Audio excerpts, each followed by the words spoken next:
విష్ణోః అలంకార ప్రియః శివ అభిషేక ప్రియః అని శాస్త్రాలు చెబుతున్నాయి. ఆ పరమశివుడిని అభిషేకం చేయడం వలన త్వరగా ఆయనని ప్రసన్నం చేసుకోవచ్చని, ఆయనకు అభిషేకం అంటే చాలా ఇష్టమని వేద పండితులు తెలుపుతున్నారు. అయితే శివాభిషేకం అనేది భక్తి శ్రద్ధలతో ఆచరించవలసి ఉంటుంది. ఈ సృష్టిలోని ప్రతి అణువులోనూ శివుడున్నాడని, శివుడు ఇచ్చిన దాన్నే ఆయనకు తిరిగి భక్తితో సమర్పిస్తున్నామనే భావన మాత్రమే అభిషేకం చేసే వారి మనసుల్లో ఉండాలని వేద పండితులు చెప్తున్నారు.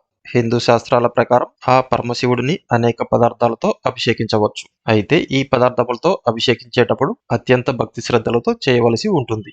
ఆడంబరాలతో చేసే పూజలు, అభిషేకాల కన్నా భక్తితో ఆచరించే అభిషేకమే అత్యుత్తమైనదని వేద పండితులు తెలియచేస్తున్నారు. మనం చేసే అభిషేకం వెనక ఎంతో గొప్పదైన సైన్స్ ఉంది. మన ఋషులు ఎంతో తపశ్శక్తి సంపన్నులు. వారికి విశ్వంలోని శక్తిని గ్రహించడం, అలాగే ఆ శక్తిని ఒక చోట పట్టి ఉంచడం బాగా తెలుసు. ఆ విశ్వశక్తిని అందరికీ చేరవేయాలనే సంకల్పంతో ఆ విశ్వశక్తిని నేలపైకి దించి విగ్రహంలోనికి ఆవాహన చేసే ప్రక్రియే విగ్రహ ప్రాణ ప్రతిష్ఠ కార్యక్రమం. అలా విగ్రహాల్లోకి శక్తి నిరంతరం ప్రవహించడం వల్ల ఆ విగ్రహమూర్తిలో నిరంతరం ఉష్ణం జనిస్తుంది. దానివల్ల ఆ విగ్రహమూర్తులకు పగుళ్లు ఏర్పడే అవకాశం ఉంది.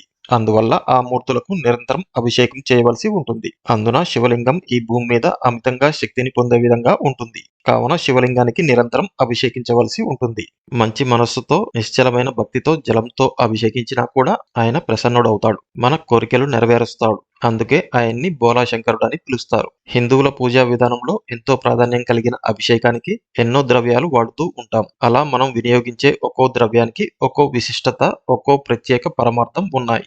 అవేంటో ఇప్పుడు తెలుసుకుందాం. శివాభిషేకం గరిక నీటితో చేయడం వల్ల నష్టమైన ద్రవ్యాన్ని తిరిగి పొందగలము. ఇక నువ్వుల నూనెతో అభిషేకించిన అపమృత్యువు నశించగలదు. ఆవు పాలతో అభిషేకం చేసినట్లయితే సర్వ సౌఖ్యములను ప్రసాదించును. పెరుగుతో అభిషేకించిన బలము, ఆరోగ్యము, యశస్సు లభించును. ఆవు నెయ్యితో అభిషేకించినట్లయితే ఐశ్వర్య ప్రాప్తి కలుగుతుంది. కొబ్బరి నీటితో అభిషేకం సకల సంపదలను కలిగిస్తుంది. మారేడు విల్వదల జలం చేత అభిషేకం చేసినట్లయితే భోగభాగ్యములు లభిస్తాయి. రుద్రాక్ష జలాభిషేకం చేత సకల ఐశ్వర్యములు లభిస్తాయి. భస్మాభిషేకం చేత సకల పాపాలు నశిస్తాయి. నీటితో అభిషేకించిన నష్టమైనవన్నీ తిరిగి లభిస్తాయి. పసుపు పొడితో శివునికి అభిషేకం చేయడం ద్వారా ప్రభుత్వ అధికారుల నుంచి సానుకూలత లభిస్తుంది. చెరుకు రసంతో శివునికి అభిషేకం చేయించడం వల్ల ఆయుర్దాయంతో పాటు సంపూర్ణ ఆరోగ్యం కూడా లభిస్తుందని పెద్దలు తెలుపుతున్నారు. ఇలా ఈశ్వరునికి ఎంతో ప్రీతికరమైన అభిషేకం చేయించడం ద్వారా ఆ స్వామి వారి అనుగ్రహం పొంది సుఖ సంతోషాలతో ఉంటారని పెద్దలు చెప్తూ ఉంటారు. ఈ వీడియో గనుక మీకు నచ్చినట్లయితే లైక్ చేయండి, కామెంట్ చేయండి, షేర్ చేయండి. అలాగే ఇటువంటి మరిన్ని అప్డేట్స్ కోసం మన ఛానల్ని సబ్స్క్రైబ్ చేసుకోవడం మర్చిపోకండి. పక్కనే ఉన్న బెల్ ఐకాన్ నొక్కండి.